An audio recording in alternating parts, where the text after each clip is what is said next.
Doctors take 3 explosive women to tantrum camp. This is your chance. When can you ever do this in your life? Just let it all out. Seth Meyers asked you to come in here because you say you see what I'm seeing. There's no question that she appears dangerously thin. When you see the number of children that she's amassed in such a short amount of time, you're talking about somebody that really goes to extremes.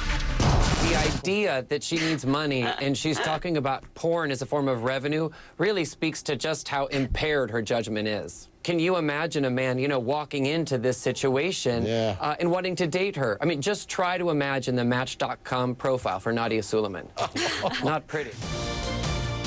So our next course at Tantrum Camp was Anger Management 101 with clinical psychologist Dr. Seth Meyers. How do you deal with anger now? I tend to lash out at people. I just want to punch everyone in the face. Wow, okay. What about you? What is... I typically yell. If one of you is in serious debt, it can sometimes end up in heartbreak. There's good debt in a relationship, and then there's bad debt in a relationship. How people spend tells a lot about the kind of judgment that they use and the kinds of decisions that they make. One of the things that I think is so interesting about Angelina Jolie is that, you know, a lot of times anorexics will feel very self-conscious about their weight. So they will wear clothes to hide their arms and their legs and whatnot. And she's not doing that. She's showing it off. And she's actually doing the opposite. Yeah. So what that tells me is that there's a little denial of how really kind of dangerously thin her appearance has become. Psychologist Seth Meyers shows you how to avoid making some of the mistakes in your life. One of the main problems that I see in my practice is people constantly repeating the same patterns. And I think it's probably the most significant problem that people have with relationships. Road rage is no joke. It's a serious condition. It can truly be deadly. So Dr. Seth rode shotgun to help Aubrey calm down when she's behind the wheel. All right, so Aubrey, here we are at your car, all right? Your problem, obviously, is road rage. So what we're gonna do is we're gonna take a drive, and I'm gonna walk you through some techniques to try to help you calm down. So what's happening for you right now? What are your feelings?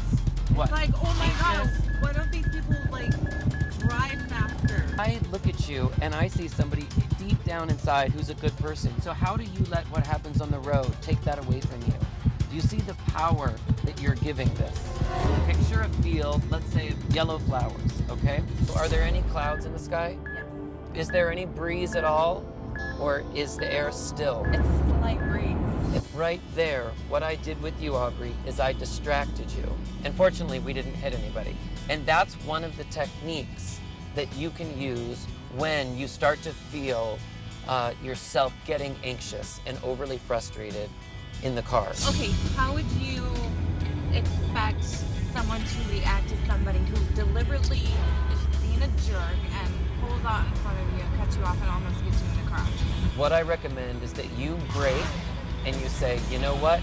You need it more than I do. I can actually wait 5 seconds and I can salvage my day because I'm not gonna let this ruin my mood. What do these children need? Well, you know, I'm actually glad you're saying this, Vinny, because that, I think, is where the court of opinion gets it wrong with her. I think that a lot of people see some of the craziness, you know, the graffiti on the walls of the house, the checks for the haircuts and whatnot, and they automatically assume that she is a bad mom, that she's a terrible mom, and I'm really not so sure that that's the case. In fact, my guess is that in some ways she's actually a decent mom, that these kids do feel loved. Now, do they get the amount of attention and supervision that a child naturally deserves? Probably not. First, we're gonna let it out so that you can kind of get rid of all that toxicity that's inside of you and you can actually move on.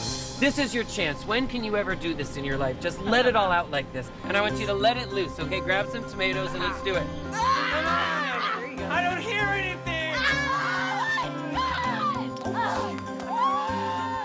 How do you feel now? Did you feel like you were going out of your mind? Yes. Yeah. I wish I had tomatoes every day. I know.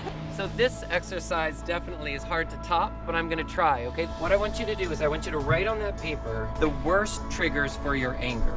This is where we're gonna let it go. So I want you to put your words in here, okay? And as you put them in, I want you to say, I'm letting go of whatever you've written. Letting go of the laundry, power trippers, not having enough money. Look at those words as they burn in flames, okay? Wow. This is the visual of what it looks like to let it go. It's normal that they make you a little angry, but it's not normal that you let them take over your life.